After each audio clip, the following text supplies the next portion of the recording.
Hello, everyone. Thank you so much for being able to connect on today's session. Had some technical issues, I was told, making it so we weren't able to get in for a bit, but very glad to be able to connect with everyone on today's very special session. I see all kinds of wonderful members in the session today, so thank you so much for being able to join in. I really appreciate it. Going to be going through all kinds of wonderful resources within the training. Specifically, we're going to be talking about creating a transaction within the zipForm system. We're going to be talking about creating a transaction within the zipForm system. For those that don't know who I am, I'm John Ashley, product trainer at Lone Wolf Technologies. I've been a user of the zipForm systems for a while now and one of the product experts. So it's wonderful to be able to connect with everybody. So this is for Microsoft Teams, but the concept is still exactly the same. There is a chat window. If you want to ask questions, you can either throw them into the chat window, or there is a Q&A box as well if you want to ask questions in the Q&A box. If I had a preference, I would say Q&A would be the best. So if you wouldn't mind, throw it in that Q&A box. Video and audio are currently off. That is on purpose. There are a lot of people on the call. See, there's quite a few people on the call.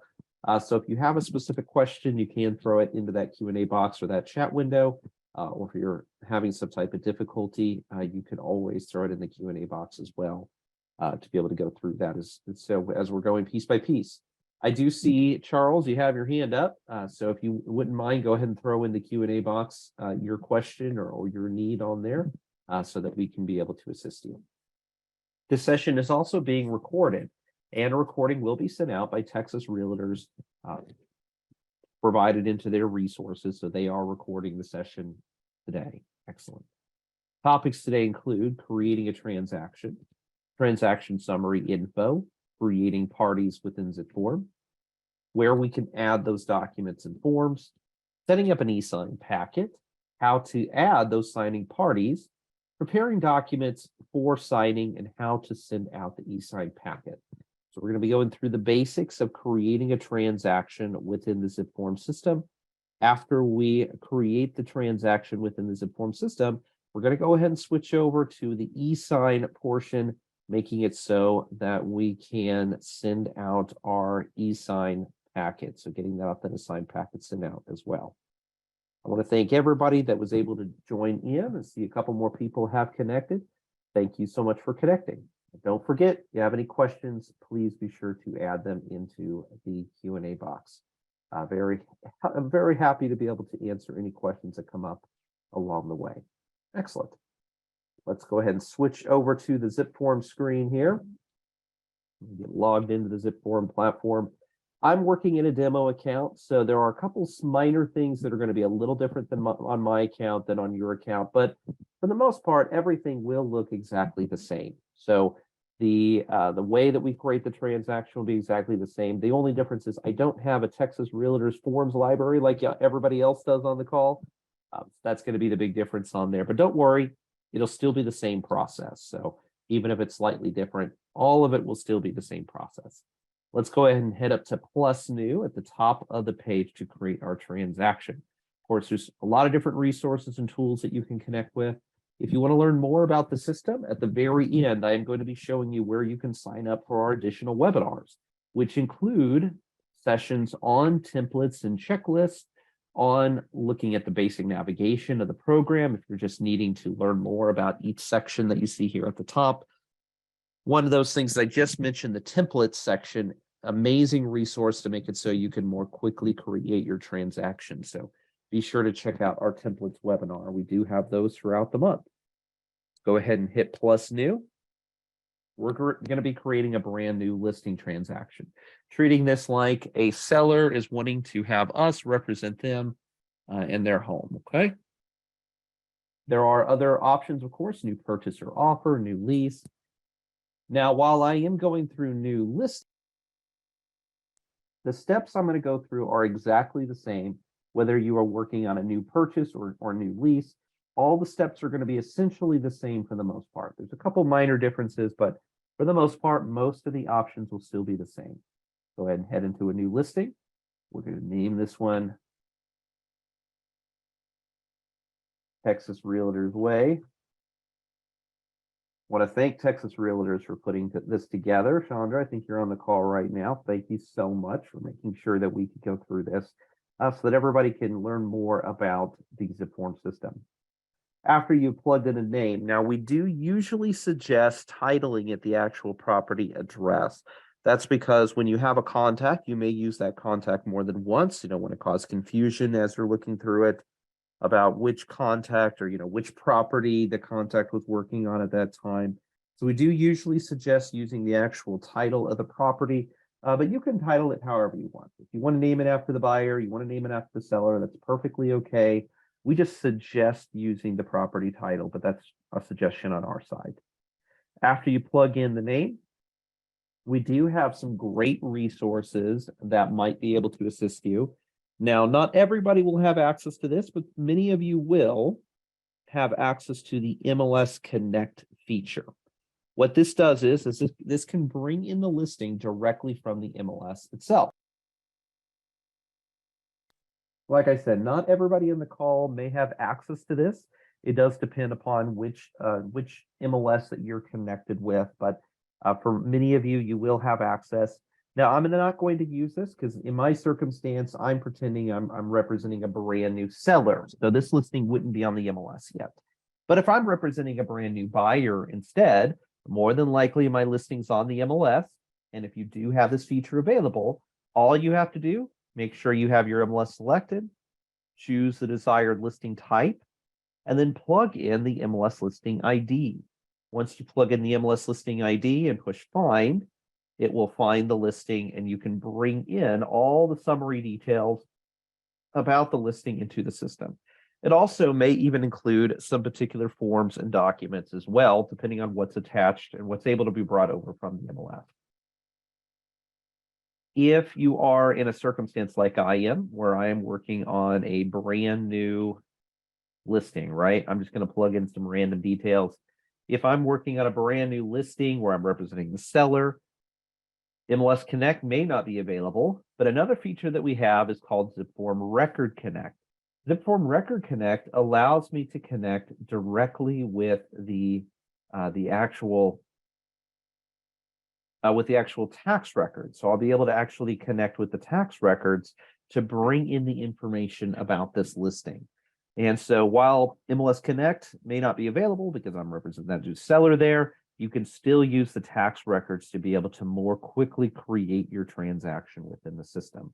I would definitely use MLS Connect or zipForm Record Connect, either one of those two options for creating your transaction. It is going to make it so that your processes will be quite a bit easier, making it so you can bring in the information more quickly, okay? Excellent, excellent. Now, mine's a fake listing, so I can't use zipForm Record Connect. But I would definitely use it if I could. Next, I'm going to select the category, and I can add a picture if I'd like of the transaction as well. I don't have to, but we do have all kinds of options here. One of those options is to be able to include a home photo. So let's grab one. I have lots of different options here. UFOs have been in the news, right? So I'm just going to grab this flying object. It is an actual house that I found for sale. Very interesting home, right? Hopefully it wasn't used for traveling before purchase, right? Talk about a mobile home. I know those are terrible jokes. I'll keep going. You can talk about status here. Status is going to be up to you how you would like to put this together. Of course, we suggest if it's a prospect, add it as a prospect. If it's active on the market, add it in as active. I briefly mentioned templates. If I used a template, I could create a template to automatically add in particular forms, documents, and checklist items onto my transaction. So, for a listing, I'm probably going to be using the same exact forms every single time, right? I'm going to be using the same forms every single time when I'm putting together the transaction. So what I would want to do is create a template with those forms and then just select the template instead of having to go through the process of adding that particular template, those particular forms every single time onto my transaction. Wonderful. Let's go ahead and select Save now. So we created our transaction. The first screen that will populate is our summary page, our summary page, which will have all kinds of details that we can plug in. Let's talk about some of the tools that might be available within your particular summary page. Not everything is available to every single person on the call, but a lot of these features are available to pretty much everyone. So a couple things that you'll see there. First off, on the left-hand side, starting at the bottom, we have recent activity, just seeing what you have changed recently on the transaction, or what you've changed recently while working within the paperwork or whatever for this particular transaction. Parties, as we create parties, they will also be added here for us to review. Task, if you do use the checklist within the transaction window, which I definitely suggest using checklists, you can also track those checklists right here. Scrolling up, e-signings in progress. We're going to be creating an e-signing here in just a bit, right? So we'll be able to go right here and track those e-signings. Going up now to the top, new e-sign. So you can create a new Finalizing e-sign packet right here. Offer place. So you can actually create a link which will make it so that people can turn in their offers through that link instead of having to instead of going through the process of emailing it over to you or whatever process you currently use. So it does save you a little bit of time. Bridget, I do see your hand. If you want to ask a question, be sure to put it in the Q&A box. So please put it in the question and answer box. But I do see your hand raised. But throw it in that Q&A box. At the very end, I will give an opportunity, as long as they're able to do it on the MLS side there, on the Texas Realtors is able to do it, we will give an opportunity to unmute possibly at the end. But for now, go ahead and add your question to the Q&A box, okay? List flash, this is available to make it so that you can actually send out. Okay, so Bridget's saying, I would like to know how to delete an e-sign document from a transaction. Okay, we're going to be going through that a little bit later. So thank you so much for bringing that up. We'll be going through that a little bit later.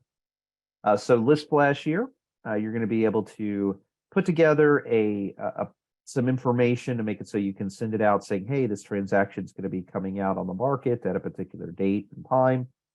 MLS Connect and Record Connect, we discussed those, but you can actually use those even after creating the transaction.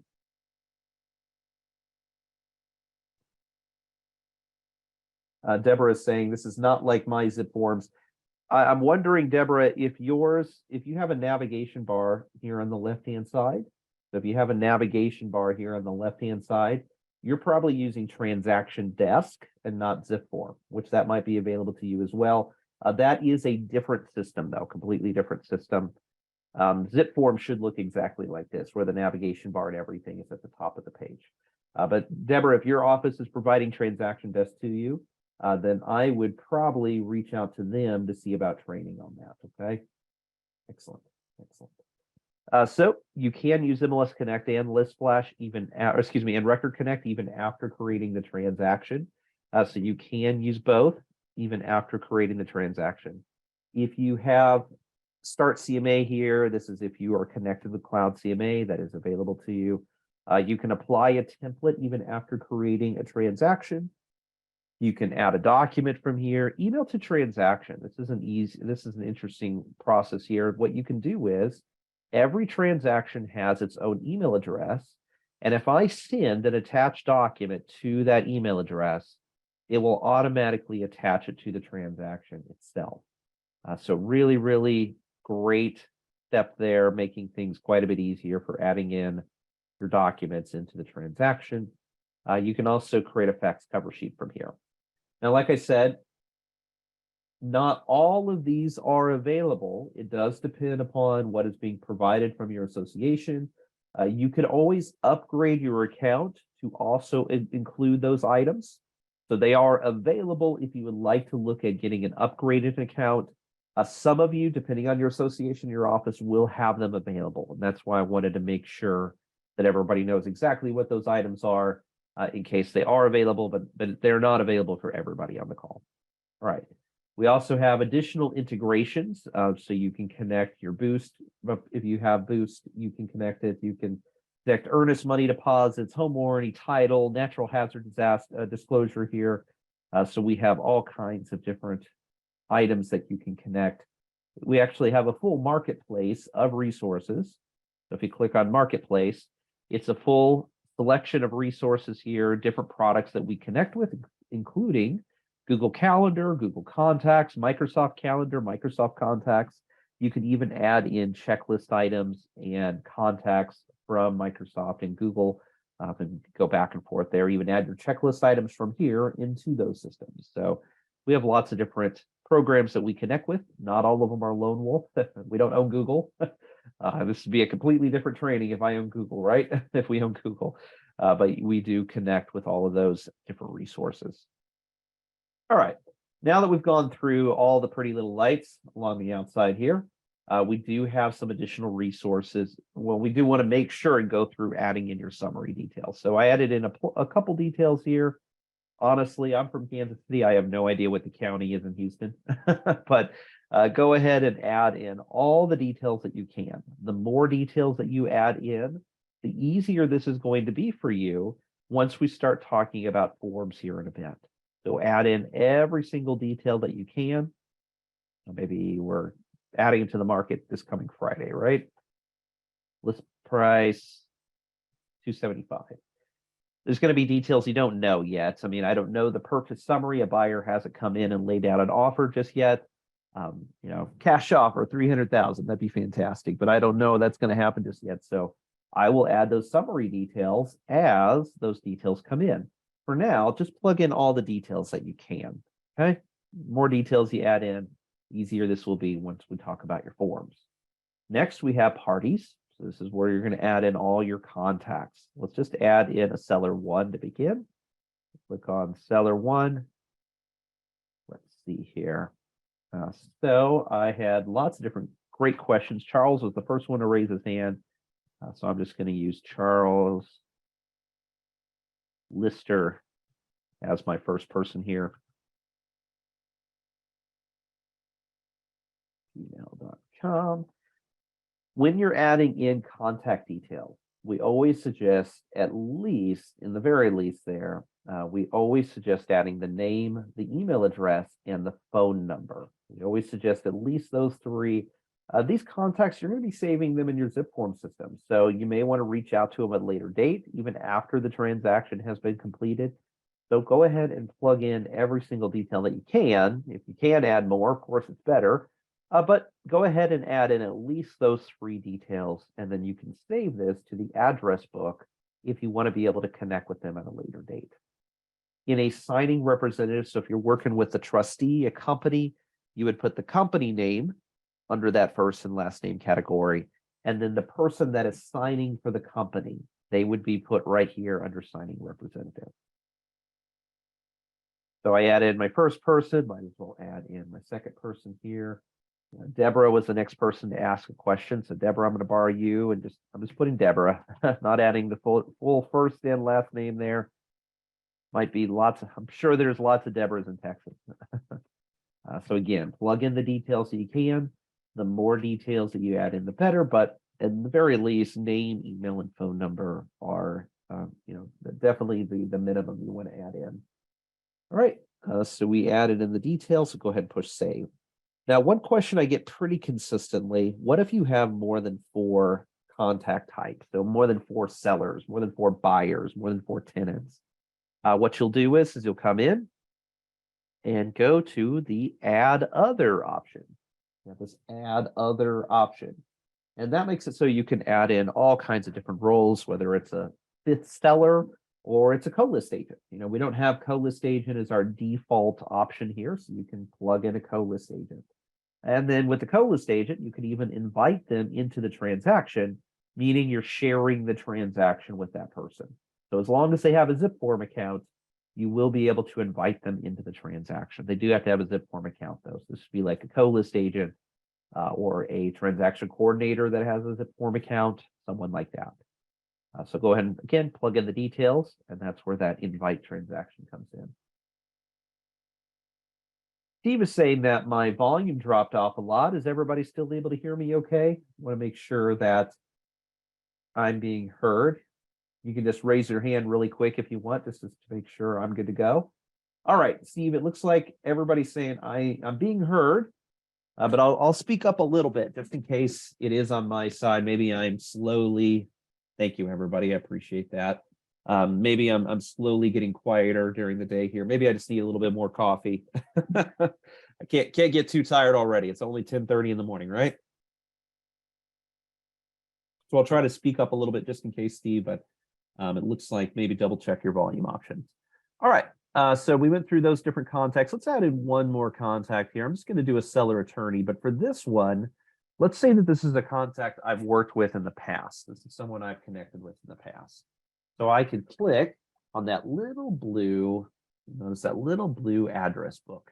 You see that little blue address book right here? If I click on that, that will immediately take me to my zipForm contacts. So I have zipForm contacts available. I have service providers, LionDesk, Wise Agent CRM, Top Producer. So I have all these additional options, additional items that you can connect with. So some of them are part of Lone Wolf's great tool products out there like LionDesk, but others are outside like Wise Agent, Top Producer, Google and Microsoft Contact, even Yahoo Contacts. So again, we connect with quite a few different resources to make it so that you can more easily create and manage the whole product. We want to make sure that you are managing all parts of your business and being able to get that connected to zipForm. I'm going to grab good old Brett Veach. He's my normal attorney here. I mean, I am from Kansas City, so it makes perfect sense, right? But I'll just save him in as my seller attorney. All right, now I have my contacts. Let's now head to the document section. So part 3 here, documents. One thing you'll note is that it always creates an archive folder automatically. It will always create an archive folder automatically. And the reason it creates that archive folder is that it's giving you a spot where if something falls through, if you have, you're going through and there are circumstances where you have paperwork that the paperwork shouldn't be active anymore, but you don't want to delete it. For example, let's say you had an offer that came in, right? All right, you got an offer that came in. With that offer, though, it fell through. Yeah, they couldn't provide the letter proving that they needed to, the total amount that they needed to be able to provide, right? So in that circumstance, what I could do is I could save that offer here in the archive instead of just completely deleting it. Just another option for you to make it so you can continue to save your resources. But for everything else that's active, we're going to go up here to the Add Doc and the Add Folder options. Let's start with Add Folder. You don't have to use folders. I like folders because I try to be pretty organized when it comes to all of my paperwork. So in the very least, I always have a working and signed folder that I use. Again, you don't have to use folders. They're here if you want to use them. I always have, at the very least, though, 2 folders. One is a working folder and one is a signed folder. Whether you choose to use a folder or not, you are going to be able to open it up and add documents. So let's go ahead and add a couple documents in. We have add document, add form, and lots of different options here. The first option, browse for document, is also connected with these Dropbox, Google Drive, OneDrive box options. And this is just simply pulling in a document either from your cloud resource or from your computer that isn't a part of the forms that are being provided from the Texas Realtors Association. So I'm going to grab a document, open here, just an educational example here. I'm going to push OK to be able to add that document in. A document does not automatically add in the information from the transaction. It also does not automatically add in the signature portions because you're pulling it from your computer or your cloud resource. I'm going to show you in a minute how you can actually do that within Finalizing, where you can add it all yourself. But most part here with documents, you're just going to be adding in the document and then heading over to Finalizing from here to add in the additional information. Next, we have forms. With forms, I'm going to be able to add in from the Texas Realtors library. I'm going to be able to add in my forms and be able to start getting them plugged in start using them very quickly here. So let's go ahead and choose a couple forms just as educational examples again. Of course, yours is going to come from your Texas Realtors library, okay? Some of you, not everybody, will also have other form libraries available to you. You can always select the dropdown to be able to find those different form libraries. For me, I don't have access to the Texas Realtors, unfortunately, but for many of you on the call, you will have access to it. So go ahead and select Texas Realtors or select the forms library you need. You can also go to all and search for a very particular form if you want to as well. So I added in a couple educational examples. So I have my forms and I have my document. What's great about forms is that with forms, it's going to automatically take my transaction information and plug it into my forms. My document, on the other hand, I can't do that. All right. Excellent, excellent, excellent. Let's head on to the next section here, which are called placeholders. I'm going to move to my other folder, my signed folder for this one. I just want to make a stipulation here between a document, a form, and then a placeholder, which is brand new for everybody on here. A placeholder is a reminder of paperwork that is needed. It is not the paperwork itself. So, for example, I may write in here exclusive right to represent. And this is reminding me that this is something that I need to have completed, and then I can even mark if it's required or not. So it's reminding me, hey, this is something you need to have completed. It doesn't necessarily mean that when you're looking at this, it's not the actual paperwork itself, okay? Another placeholder you might use, so I have one that I need to get signed, but there are circumstances that it's paperwork that I am not completing, but I may need this paperwork. So sometimes with a disclosure, sometimes you need to have an inspection performed, right? So in that circumstance, when that inspection is performed, they will send you a report for the disclosure, and I would just plug that in right here. So it's a reminder that someone's going to be sending this to me. It is not, again, the paperwork itself. It's just a reminder that they're going to be sending it to me. For some of you who have special accounts where your office is also providing you an account, in that circumstance, you may have one other type of placeholder, which is for review processes. So if you're an office user where someone in your office is also providing you access, in that circumstance, you may have placeholders that you use to turn in items to your office for review. Okay, just wanted to mention that since some of you, not all of you, but some of you on the call may also have that available. Excellent. Checklist. Let's speed this up just a little bit. I know we're a little behind on time, just due to some those little issues at the beginning, the small issues. So from here, you can add in checklist tasks to be able to keep track of everything that's occurring with your transaction. So be sure to use these checklists. Remember, this is a transaction management system. This is not just a form system. This is not just a, hey, you want to make sure and kind of get things filled out system. This is a full management system. So you track those tasks, make sure you're putting in here, even the simple things, add a lockbox. I know that seems simple, but it's an easy thing to forget. So, want to make sure and get that added into the system.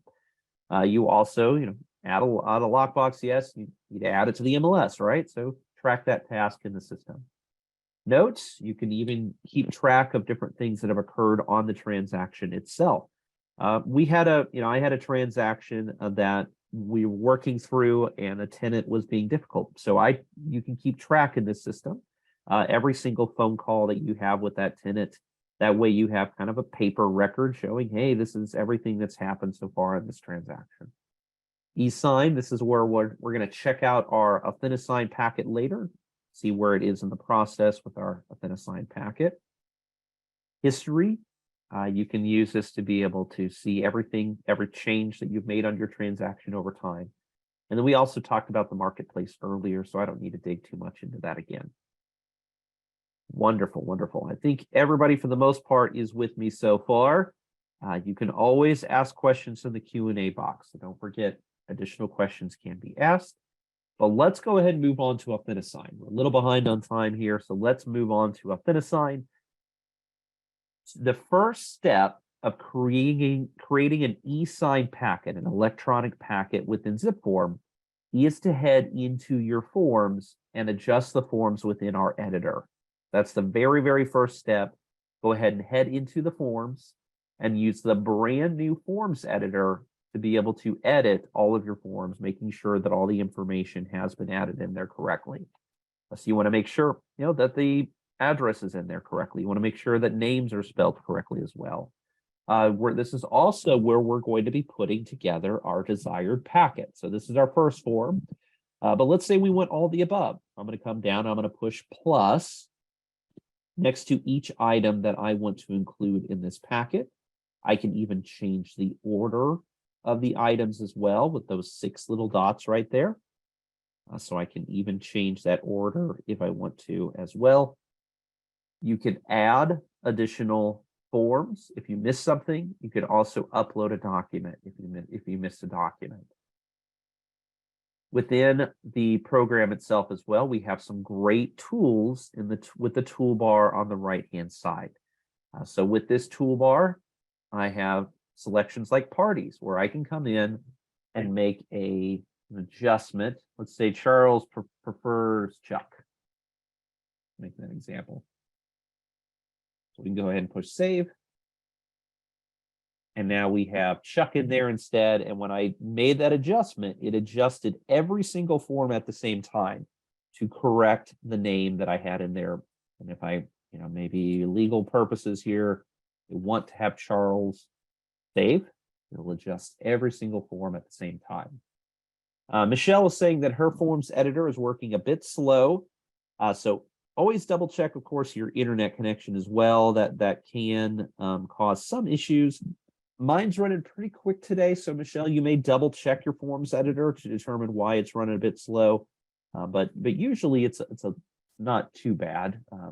I don't every great once in a while it'll be running a little bit slow because of the number of people that are on it all at the same time. But that's not very often. Doesn't happen too often there. So go ahead, double check it. If you are having any technical issues though, where it just always seems to run slow, no matter how great your internet is where you're at, you can always reach out to our customer support team for assistance as well. All right, so that's adjusting contacts. You can also adjust listing info. So maybe I plugged in the wrong street address, or maybe I need to add in the zip code. I can plug in those details and it will automatically adjust every single form at the same time. So we'll adjust for every single form at the same time, making it so that I have all of my listing details properly added in. We also have offer info, purchase price, closing date. So if I know those details, I can start plugging them in here as well. So all kinds of additional options, right? Lots of great options. You'll notice on my disclosure here, it does have some boxes, but I can't check those boxes. For most of your disclosures, you are going to have all kinds of boxes, but it's the seller that's going to be the one that needs to fill it out. And so that's why when you come in, you'll notice, oh, yeah, I can't touch it right now. I can't do anything with it right now. That's because your seller is going to be the one filling it out using Finalizing. This other disclosure that I have, and this is, again, just an educational example, so stick with me, okay? So for this educational example, you'll notice I can actually select different sections. And this is going to be true for everybody. You're going to have particular forms where you can fill it out. You can add the additional details. You're also going to have an option at times to be able to add a clause. There's actually a section in our tools where you can create clauses, and those clauses that you created can then be used within your forms. So if I wanted to, I could plus create a clause. I'll title it. I would then add in all the text for my clause. I just add in all the text for my clause there.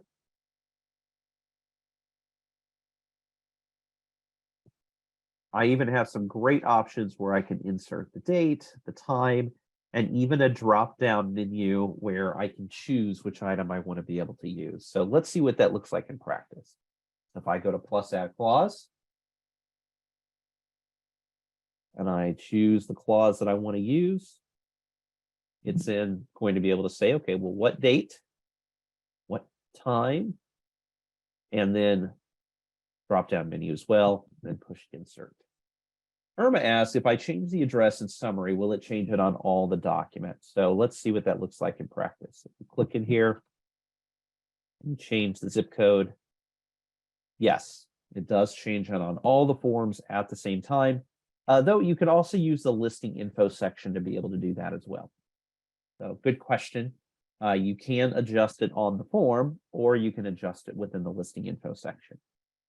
One more tool that we have available is called Tools itself. And within it, we have some great options, including the text box and the highlight.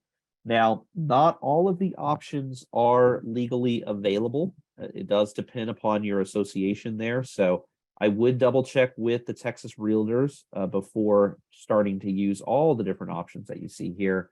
In Texas may not allow strike through options or redacting particular text. So always double check with them. They're going to be the experts in letting you know what you can and can't use. Okay, let's double check. But one option that you will always be able to use is this text box. And so with the document, it doesn't automatically add in all the blue sections that I need for the doc. So going in here, it's not adding in all the blue sections that I need for filling out my transaction, filling out all the details, right? So what I can do is I can add in what's called a text box to plug in the desired details. If I am signing this by hand, so meaning that they are going to be putting ink to paper, use the text box to fill out all the sections, agent name, client name, email address, fill out all the sections that are available, except for, of course, the signature section. That way, when you print it out, it will all look quite nice. I don't know about everybody else on this the call today. I did not have a calligraphy class growing up, so while my handwriting is legible, it doesn't look as nice as adding in a text box with particular text written in. So definitely use that to be able to get this document all filled out. With your form, you don't have to worry about that, as it will have the blue sections that you'll be able to just start typing. If you are signing this ink to paper, after you fill it all out, you can then print it at the top or download it to send it over to them if you just want to send a copy for them to look at first. So all those options are available at the very top of the page. If you're using Finalizing, so you're sending this out as an e-sign packet instead, go ahead and next step here is to select Prepare Signing. Next step here is to select Prepare Signing, where we will now send this over to Finalizing. Now, Finalizing is being provided to you from Texas itself, so you don't have to worry about purchasing Finalizing. It is available to everyone on the call.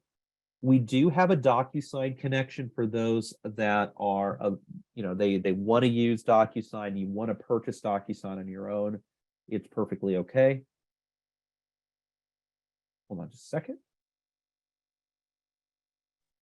So it is available if you want to connect it, but it's not free. So Finalizing is provided. DocuSign, on the other hand, is not a provided member benefit. You do have to purchase it on your own.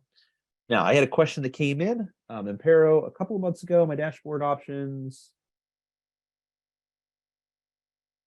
The dashboard changed, and yes, we did change the user interface on zipForm several months back. So it looks a little bit different than what it did before, but all the same options should still be there. You should still have transactions and dashboard and templates. So all the same options are there. It just looks a little different than it did before. All right, so let's go ahead and send this over to Finalizing now. You're welcome. Thank you for the question. And I'm sure somebody else had that question as well. Why does it look different? But let's go ahead and fill this out. And we'll go ahead and push create. After pushing create there,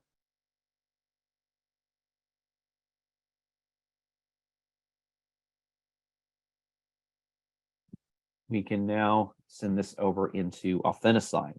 So after we send this over to Finalizing, our very first step is to add in our signers. Step one, add our signers in. If you added them to the transaction, this is a really simple step. All I need to do is go to Add from Transaction and then select which contacts I want to connect with. If you did forget somebody, you can always add new, or if this is someone you've worked with in the past, they're just not connected onto this transaction, you can always come in and select also on here. You can always select Add from Contacts as well. So all are available options to you for you to be able to connect with. Make it so you can get those contacts added in. But we made it simple on ourselves. We went ahead and added them to the transaction. And now within this, we have a couple options. They can be a remote signer, meaning that they need to perform a task of some kind. Or a signer, remote signer is someone that needs to complete a task of some kind. Reviewer means that they just need to approve or deny whatever we have put together in the system. So when they're looking at the packet, they get to say, yeah, it's good to go, or no, it's missing X, Y, and Z. And then CC, that's just someone that gets a carbon copy of it at the very end. So that's all they're doing. They're just getting a copy of it at the very end. Everybody, by the way, does get a copy of this after everything's been signed. You don't have to set up someone as a CC if they are a signer. They're already a signer, don't worry about it. They're going to get a copy of this at the very end. But for everybody else, go ahead and set them up as a CC. We'll go ahead and push. I'm going to make them a reviewer. We'll push select. And it'll automatically add them in, usually by alphabetical order. Though, if that is the incorrect order, because right now, this is the order for which they're going to be signing these documents and forms. Let's say that this isn't the order you want. We have this option to set the signing order, where you can move around the order of the signers to whatever you would like it to be. You can also make it so that more than one person receives it at the same time. So if I set the number as 2, now both of them are going to receive it as the second signers at the same time. Again, I can continue to add participants if I need to. We also have some additional options for those signers. If you click into the signer, where you can adjust email and the role, signer type. We even have a signing pin. This is a special password that you're adding in to make it so that they will have a little extra layer of security for signing this. That's just, a circumstance where maybe they don't feel entirely comfortable with e-sign. You can always add that little extra layer of security there. Oh, and one more option. You're in Texas, so this is something you definitely need to think about. We do have an English to Spanish option. Now, be very clear on this. This does not change the forms and documents from English to Spanish. It changes the signing instructions from English to Spanish. If you need documents and forms to be in Spanish, you will need to contact your association or your office. They are the ones that can make those adjustments. They're the ones that can get it moved over into the proper language there. But as far as signing instructions, telling them sign here, you can make it so those instructions are in Spanish. Excellent. Now we have our signers in order. Next, we have docs. So step 2 now, docs.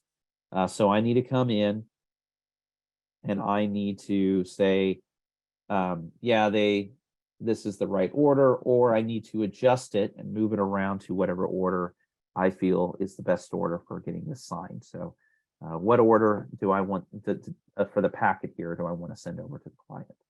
You also have some additional options. If you click into it, you can replace or remove a file. You can also adjust the order of pages. So let's say that when it was faxed over, they accidentally mixed up all the pages. They're all in the wrong order. You can adjust the order of the pages. You can also select particular pages to delete them if you need to. So a circumstance where it's a need to delete a page, you can do that as well. Wonderful, wonderful, wonderful. All right. Next, we have tools. Now, with our forms, it's going to automatically add in the check marks, the radio choice options here. It's going to add in the places for them to sign. It's going to do that automatically. For a document, on the other hand, something that you uploaded to the system yourself, it's not going to automatically add that to the system, unfortunately. And so what you're going to need to do is you're going to need to come into the system and you're going to need to get those items added in. Okay, so we're going to have to get those items added in.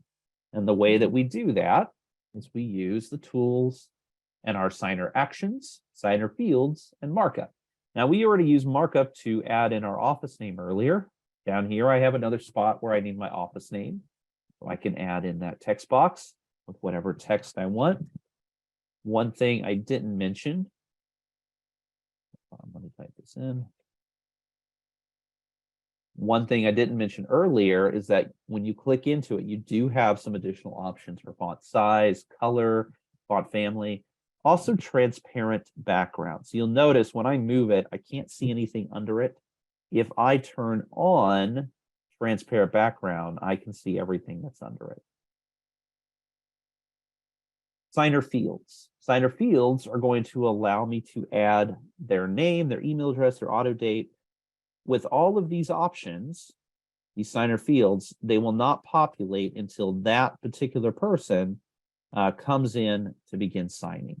So when that person comes in to begin signing, then those options will get added in. Now I can do this one signer at a time, just click through each signer and drag and drop it over. Or we have this great option called all signers. So with all signers, I can push a field and it will add all of their names at the same time. If there's something I don't want, I can always click on it and delete it as well.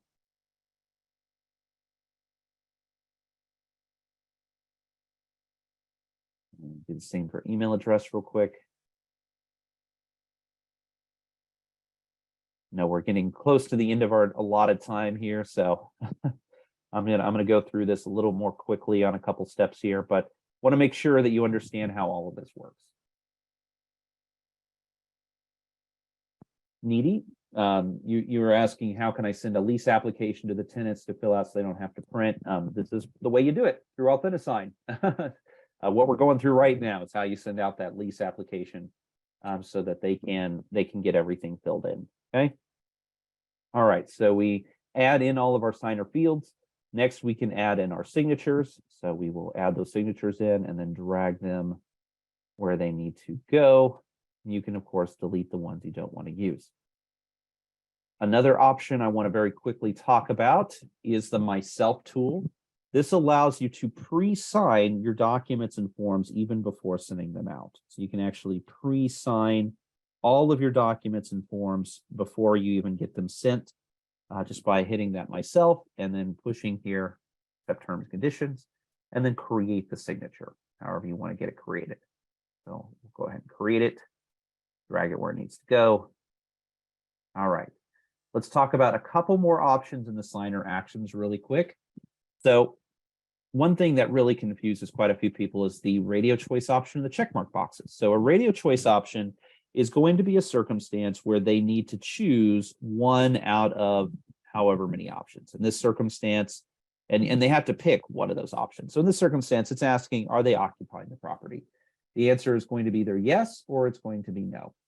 So it's going to be yes or it's going to be no.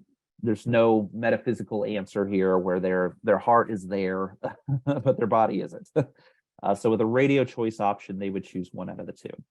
Checkmark box, on the other hand, is going to be a circumstance where it's optional and they have one option or they may have some multiple options to choose from. So you can come in and see, okay, these in this kitchen, do they have one of these options? They have all of these options. They can come in and pick which one they want. Now, when you push a checkbox, it will automatically come in as required. See how it's got a red square, red star there? Let's add this up here at the top. Red square, red star, that means required. If I want it to be optional, I can click on it to turn off the requirement. So Anna was asking about making something a mandatory field. If I turn the required on, then it's mandatory. If I turn it off, then it's optional. But again, this is only from one checkmark box. So for a circumstance like a disclosure here, I wouldn't make any of those items required because I need them to choose which ones are in their kitchen, what security system do they have here. They would choose those different items. Hortensia, I probably am butchering your name. I apologize. They were asking about the old version called Digital Ink that is being phased out. It's actually phased out for pretty much everybody. There's a handful of you that may still have that available, but that is for the most part completely phased out. The differences on there, we just have a lot more available features. We wanted to make sure, DocuSign has a lot of great features in it. We wanted to make sure that Finalizing had all the same types of features that DocuSign has, plus even more. So that's why we upgraded to the new Finalizing user interface here. And, it may seem a little more difficult, but it really is just clicking into each category on the right-hand side. You just got a toolbar that you click into each item. And then just like Digital Ink, you then drag and drop. Okay, Digital Ink is the same process of clicking into a side toolbar and then selecting what items you want to add in. Okay, it just looks different. I know look change can be difficult, especially if you're used to using a particular item. But it's the same processes, the same options. It just looks a little bit different. All right, layouts here. With layouts, let's say I went through the process, I added everything in. I can always create a layout for this document to make it so that the next time I use this document, instead of having to go through the process of adding every single signature and everything again, I can actually apply a layout to make it so that it'll automatically populate all those items in. Okay, so let's go ahead and get this sent. Go to next. I can set an expiration date. I can customize the invite, and then I push send. Once it's sent, the email will look something like this, where they will need to start signing.